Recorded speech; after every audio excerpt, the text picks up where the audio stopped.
አንዳንዴ ለምንወስነው ውሳኔ በደንብ ተረጋግተን ማሰብ አለብን የሚባለው ለዚህ ነው። ናታን ብዙ ጊዜ በችኩልነቱ ያጠፋውን ጥፋት እንደገና ደግሞ ለማስተካከል ብዙ ዋጋ ይከፍላልና እንደዚሁ እያያችሁት እንዳላችሁት ናታን በኤፍራታ ተስፋ ቆርጦ እሷን ጥፋተኛ አድርጎ ነበረ አስቦት የነበረው። ነገር ግን እውነታውን ሲያውቅ እንደዚህ እግሯ ስር ወድቆ እስከ መማፀን ድረስ ደርሷል። ሰላም ሰላም! ውድና የተከበራችሁ የዜድ ሀበሻ ቤተሰቦች ለቻናሉ አዲስ ከሆናችሁ ሰብስክራይብ በማድረግ እንደዚሁም ቪዲዮውን በላይክ መጀመር አትርሱ። ሐረግ ድራማ ቀጣይ ፓርቲ ይዤላችሁ መጥቻለሁኝ። እስከ መጨረሻው ድረስ አብራችሁ ለመቆየት ሞክሩ። ናታን የኤፍራታን እውነታ አውቋል። ኤፍራታ ይህን ሁሉ ዋጋ እየከፈለች ያለችው ለሱ ብላ እንደሆነ እንግዲህ እስከዛሬ አያውቅም ነበረ። ብዙ ሰዎች ይህን ነገር እንደገና ተመልሶ እንዳስብበት እንደገና የሆነ ያለ ነገር እንዳለ እንዲጠራጠር እያደረጉት ብዙ ሰዎች አግዘውታል። ከቤተሰብ ጀምሮ ኢቨን ቤዚ እንኳን በዚህ ነገር እህቴ ወዳ አይደለም ይሄን የምታደርገው አንድን ሰው ለማዳን ብላ ነው አውቃታለሁ እህቴም በማለት በእርግጠኝነት ነበረ ለናታን የነገረችው በወቅቱ። ናታን ግን አይኔን ፊት ለፊቴን እያየች ነው፣ አልወደህም።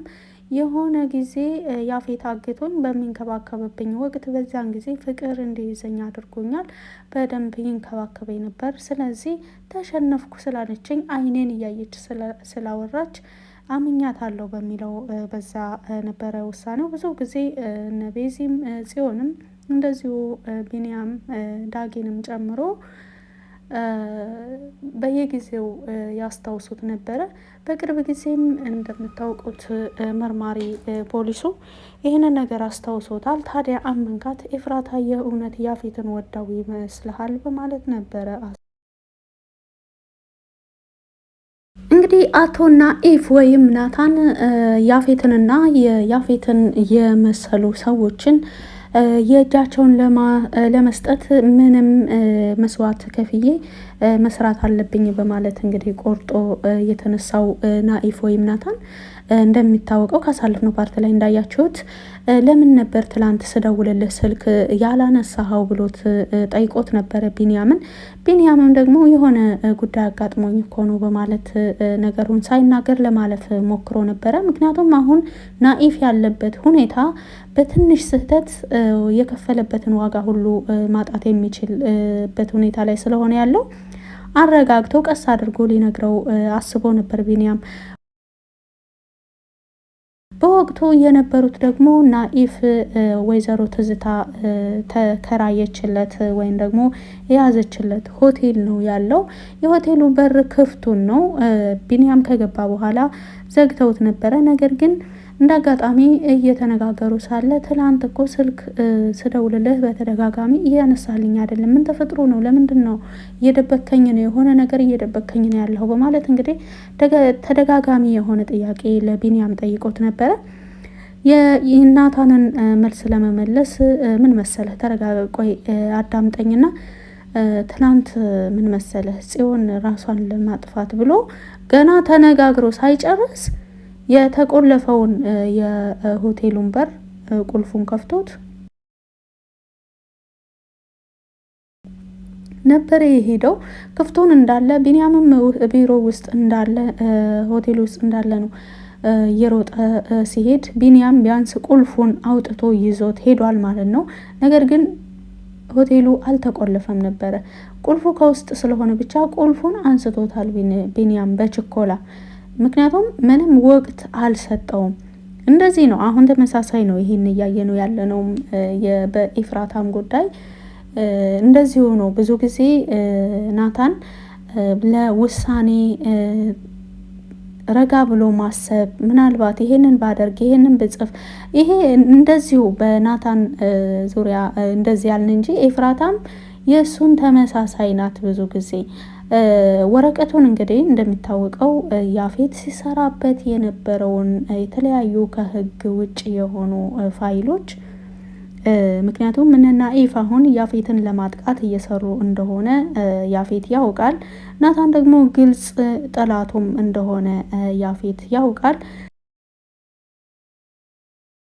ናታን እዛ ድርጅት እየሰራ ያለው ከኔም ጋር ተቀናቃኝ ሆኖ እየሰራ ያለው እኔን አላሰብኩበት ነገር ውስጥ ለማስገባት ብሎ ነው በማለት እንግዲህ እርግጠኝነት አለው በዚህ ጉዳይ ላይ ናታን የሆነ አጋጣሚ ካገኘ በቻለው አቅም እኔን ይጎዳኛል የሚል ግምት ያፌት ስላለው ወረቀቱን እያንዳንዱ አሁን ናኢፍ ወይም ናታን ከወይዘሮ ትዝታ ጋር ሆኖ እየሰራ ያለው ሰነድ ያፌትን የሚያጋልጥ የያፌትን ስራዎች የሚያጋልጥ ያም ደግሞ በሰነድ እና በማስረጃ የተደገፈ ጥልቅ ኦፕሬሽን ነው እየሰሩ ያሉት። ነገር ግን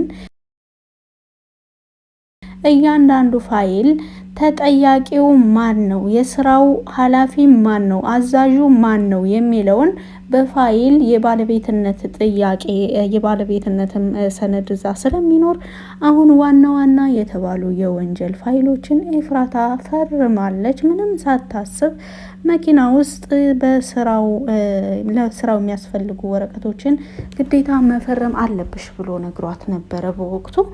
እሷም ምን ፊርማ ትላለህ? ምን አስበህ ነው? በማለት አንድ ሁለት ጥያቄዎችን ከጠየቀችው በኋላ ምን መሰለሽ መስራት አትፈልጊም እንዴ ከኔ ጋር? አንቺ እኮ ከኔ ጋር እየሰራሽ እንድትቀጥይ ስለምፈልግ ነው በማለት በማለሳለስ ኤፍራታ ደግሞ በወቅቱ ተበሳጭታም ስለነበረ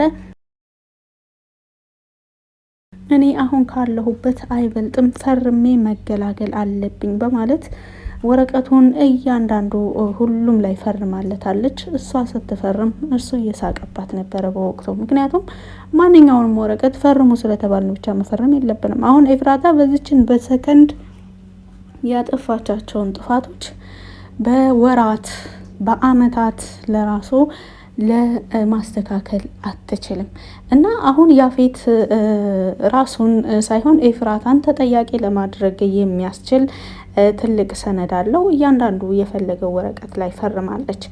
ይህ አሁንም መልሶ ኤፍራታንና ናታንን ዋጋ የሚያስከፍላቸው ፋይል ሳይሆን አይቀርም።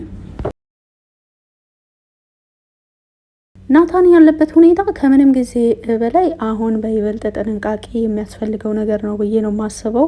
ምክንያቱም አንደኛ ከሁሉም አቅጣጫ ነው እየተጠበቀ ያለው።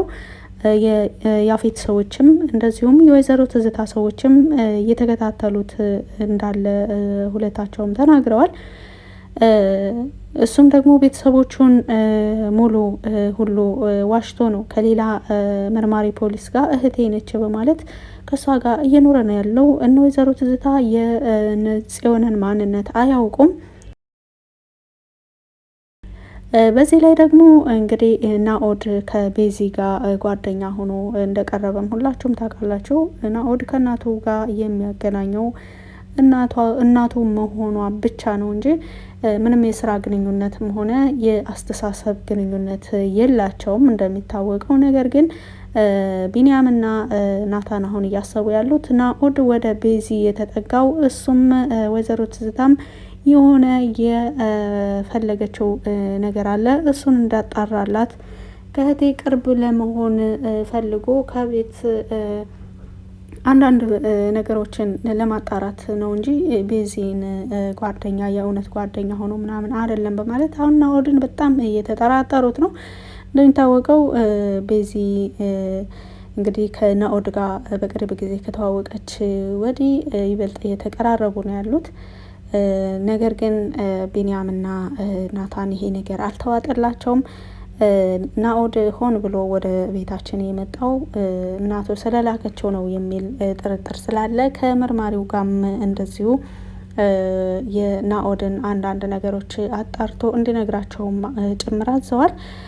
ከማዘዝም በተጨማሪ ከቤዛ ጋር የሆነ ቀጠሮ ስለነበራቸው ወደ ቤት በመጣ ጊዜ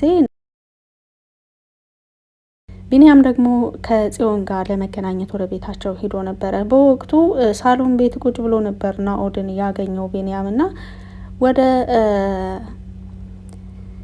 ጽዮን ክፍል ከገባ በኋላ ቢንያም ለመርማሪው በመደወል እኔ አሁን እነ ቤዛ ቤት ነው ያለሁት፣ ናኦድ ግን እዚህ ነው ያለው በማለት እንግዲህ መርማሪው ይበልጥ ከልጁ ላይ ተጨማሪ ምርመራ እንዲደረግበት ያለ ምክንያት ወደ ቤት ሊመጣ አልቻለም በማለት ለመርማሪው ሁሉ ተናግረዋል።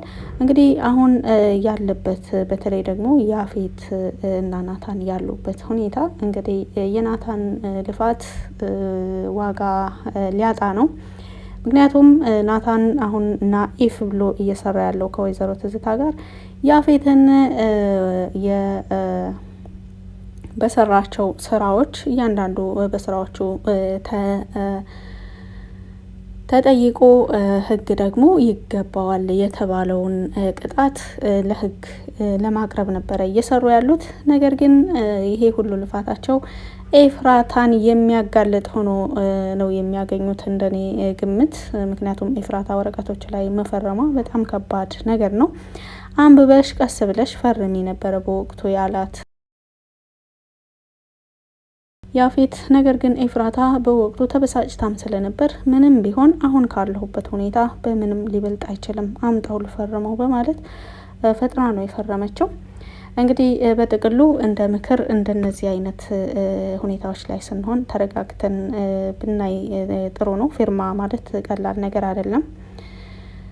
ይህን ይመስላል እንግዲህ የኤፍራታ እርግዝናም ይፋ እየሆነ ነው ያለው። ኤፍራታ ለናታን ብላም ያንን ሁሉ መስዋዕት እንደከፈለች ናታን ሲሰማ በጣም ነው የተደናገጠው። እግሯ ስር ወድቆ እስከ መለመን ነው የደረሰው።